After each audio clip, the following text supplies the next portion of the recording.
कहानी की शुरुआत होती है दो दोस्तों से जिन्होंने एक दिन एक अनोखी शर्त लगाई। शर्त यह थी कि जो भी बिना किसी चीज के 100 दिन तक रह सकता है उसे 14 मिलियन डॉलर मिलेंगे, यानी कि लगभग 117 करोड़। ये शर्त लगने के बाद एक किरदार अपने परदादा की कहानी सुनाता है। उसके परदादा और परदादी के पास कुल मिलाकर सिर्फ 57 चीजें थीं, लेकिन पहले विश्व युद्ध के दौरान उनका सब कुछ छिन गया। इसके बाद उनके दादा दादी के पास लगभग 200 चीजें थीं, लेकिन हिटलर के शासनकाल में उनकी जिंदगी भी बर्बाद हो गई। उनके माता पिता ने 650 चीजें इकट्ठा की और उनके पास खुश रहने का हुनर भी था। लेकिन आज के समय में एक औसत व्यक्ति के पास लगभग 10,000 चीजें होती हैं, फिर भी लोग हमेशा और ज्यादा चीजें खरीदने के चक्कर में फंसे रहते हैं, भले ही उनको उनकी जरूरत हो ना हो।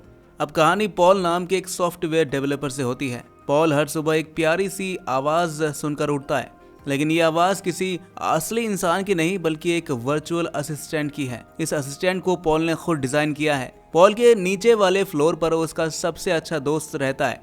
एक दिन टॉम पूरी तरह तैयार होकर पॉल को लेने आता है क्योंकि उनका एक बहुत खास इंटरव्यू है आज। लेकिन पॉल अभी भी बिस्तर पर लेटा हुआ टिकटॉक देख रहा होता है। टॉम को बहुत गुस्सा आता है, लेकिन वो पॉल को बिस्तर से उठाकर कपड़े ढूंढने में उसकी मदद करता है। वो पॉल के जूतों के ढेर में से एक जोड़ी निकालकर उसे पहनाता है और जल्दी से तैयार करता है। इसके बाद दोनों घर से निकलते हैं। जब वो इंटरव्यू वाले जगह पर पहुंचते हैं तो वो देखते हैं कि वहाँ हजारों लोग आए हुए हैं। हर कोई यही सोचता है कि उनकी बनाई चीज सबसे अनोखी होगी। हालांकि टॉम और पॉल अपने प्रेजेंटेशन के दौरान अपने कंपनी के मालिक डेविड को इम्प्रेस करने में सक्सेसफुल हो जाते हैं। उन्हें लगता है कि उनके जीवन का सबसे बड़ा मौका हाथ लग गया उनका। इंटरव्यू के बाद टॉम और पॉल के बीच बहस होती है क्योंकि टॉम ने बिना पॉल को बताए प्रेजेंटेशन में कुछ बदलाव कर दिए थे। पॉल को लगा कि शायद उतना इम्पोर्टेंट नहीं होगा बताना, लेकिन टॉम ने इसे जरूरी समझा कि उसे बताना चाहिए था। बाद में दोनों दोस्त अपनी सफलता का जश्न मनाने नाइट क्लब जाते हैं। वहाँ पॉल इस घटना को भूल नहीं पाता और टॉम पर गुस्सा करता है। जश्न के दौरान पॉल काफी ज्यादा शराब पी लेता है और नशे में धुत होकर टॉम से शर्त लगाता है। शर्त यह है कि जो भी 100 दिन तक बिना किसी चीज के रह सकेगा वो जीतेगा। अगली सुबह जब पॉल की आंख खुलती है तो उसके शरीर पर एक भी कपड़ा नहीं था। उसे पिछली रात की कोई बात याद नहीं रहती। टॉम उसे शर्त के नियम याद दिलाता है। टॉम बताता है कि हारने वाले को अपनी आधी जायदाद विजेता को देना होगा। अब उनके पास सिर्फ एक स्टोरेज यूनिट की चाबी बची थी जहां से वो हर दिन केवल एक ही चीज निकाल सकते हैं। दोनों नंगे पैर स्टोरेज यूनिट की ओर भागते हैं। पॉल वहां पहुंचकर सबसे पहले एक गर्म कोट निकालता है, जबकि टॉम एक स्लीपिंग बैग चुनता है ताकि ठंड से बच सके। इस दौरान पॉल कुछ और चीजें चुराने की कोशिश करता है, लेकिन टॉम उसे ऐसा करने से रोक देता है। धीरे धीरे दिन बीतते जाते हैं और एक हफ्ते में वो दोनों कुछ जरूरी चीजें इकट्ठा कर लेते हैं। टॉम ने अपने लिए ऐसी चीजें चुनी जो उसके रहन सहन को आसान बना सके। वहीं पॉल ने सबसे पहले एक स्मार्टफोन चुना ताकि वो अपनी वर्चुअल असिस्टेंट नाना से अब बात कर सके। इसके बाद उनकी मुलाकात लूसी नाम की एक लड़की से होती है जो उनकी अनोखी शर्त के बारे में सुनकर काफी ज्यादा इम्प्रेस हो जाती है। लूसी दोनों का रहन सहन देखने के लिए आई है। वो इस अनोखे शर्त के बारे में जानने के बाद काफी ज्यादा उत्साहित थी। इस दौरान टॉम ने लूसी को डेट पर जाने के लिए पूछ लिया। दूसरी ओर पॉल अब भी इस उलझन में था कि ये सब क्या हो रहा है। टॉम ने अपनी पहली डेट के लिए चश्मा पहन लिया, लेकिन पैंट पहनना भूल गया। उसने खाना भी पकाया, लेकिन वो खाना बिना नमक मिर्च का सादा था। लूसी को ये सब बेहद अजीब लगा, लेकिन फिर भी उसने टॉम के साथ दिल की बात की। बातचीत के दौरान टॉम ने लूसी से कहा कि वो जल्द ही करोड़पति बनने वाला है।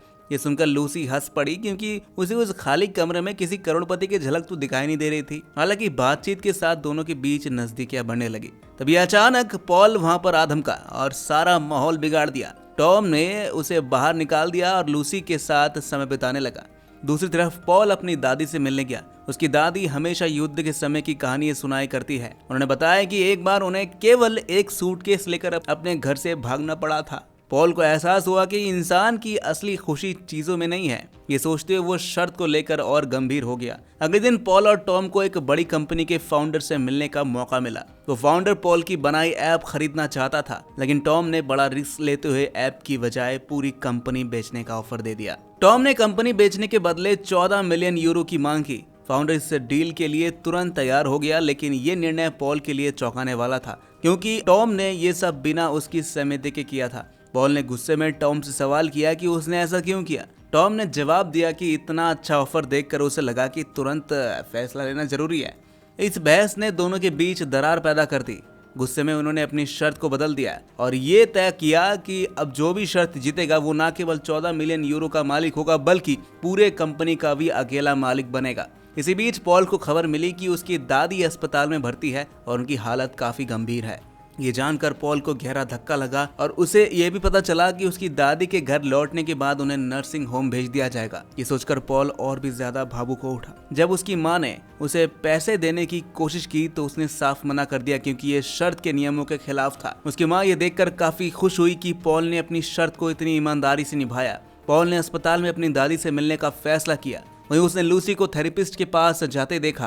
बाद में उसने लूसी से बात की और पाया कि लूसी को किसी ड्रग्स या शराब की नहीं बल्कि गैर जरूरी चीजें खरीदने की लत थी। ये सुनकर पॉल ने लूसी को इंस्पायर करने का फैसला किया। पॉल ने एक दिन कूड़ेदान से डिनर के लिए कुछ सेब निकाला। तभी चारों ओर से महंगी गाड़ियों ने उसे घेर लिया। उसमें से एक गाड़ी से वही कंपनी का फाउंडर जुकमैन बाहर निकला। जुकमैन पॉल की ऐप खरीदना चाहता था। उसने पॉल को बीच के बिचौलियों को हटाने का ऑफर दिया ताकि सारा प्रॉफिट उसे मिल जाए।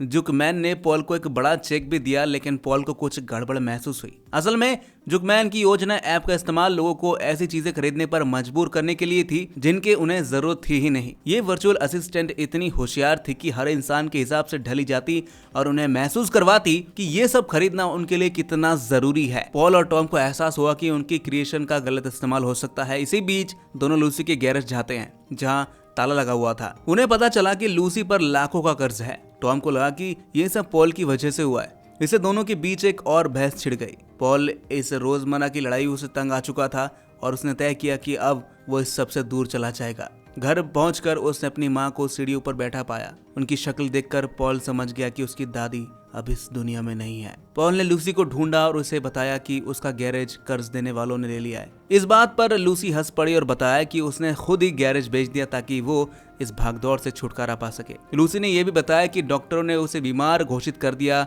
और अब हर समय एक नर्स उसके साथ रहता है। टॉम ने लूसी को ये बताने की कोशिश की कि वो शर्त जीत चुका है और उसके सारे कर्ज अब वो दे देगा। बाद में टॉम अपने घर लौटा और पाया कि पॉल ने उसकी सारी चीजें लौटा दी। जब उसने पॉल के माता पिता से पूछा तो उन्होंने कहा कि शायद वो कहीं दूर चला गया है। पॉल ने टॉम को ढूंढने का फैसला किया और उसे कैलिफोर्निया की नदी के किनारे खोज निकाला। वहां पॉल अपनी जिंदगी के झगड़ों और तनावों से दूर सुकून भरा समय बिता रहा था। टॉम ने पॉल से अपने झगड़ों के बारे में बात की और दोनों ने एक दूसरे को माफ भी कर दिया। दोनों दोस्तों ने शर्त जीतने की पार्टी में भाग लिया। पार्टी में टॉम ने ऐलान किया कि उसने भी शर्त पूरी नहीं की। इस वजह से उन्होंने तय किया कि 14 मिलियन यूरो के पैसे अब बराबर बांटे जाएंगे। इसके अलावा दोनों ने अपनी कंपनी में एक नया प्रोजेक्ट शुरू करने का फैसला किया। लेकिन तभी खबर आई कि जुकमैन ने उनकी वर्चुअल असिस्टेंट पर कब्जा कर लिया और अब उसने पैसे देने से भी मना कर दिया। उसने कहा कि वो उन्हें पैसे देकर उनके मकसद से नहीं भटकाना चाहता। पॉल और टॉम ने अपना बचा हुआ सामान अपने साथियों में बांट लिया और एक नई शुरुआत करने का फैसला किया। उनको समझ में आया कि जिंदगी में खुशी केवल जरूरत की चीजों से भी पाई जा सकती है। समुद्र किनारे बैठकर दोनों ने अपने ऐप की भविष्य के बारे में बात की। पॉल ने बताया कि उसने वर्चुअल असिस्टेंट को इस तरह से प्रोग्राम किया था कि वह लोगों को उनके डेटा के गलत इस्तेमाल के बारे में सचेत करेगा। यह सुनकर दोनों को राहत मिली। इसी बीच पॉल के फोन पर मैसेज आया कि वर्चुअल असिस्टेंट ने अपना काम शुरू कर दिया है और कहानी यहीं पर खत्म हो जाती है। तो दोस्तों, कैसी लगी आपको ये कहानी कमेंट में जरूर बताइएगा और ऐसे ही मूवी एक्सप्लेनेशन देखने के लिए हमारे इस चैनल को सब्सक्राइब जरूर कर लीजिएगा।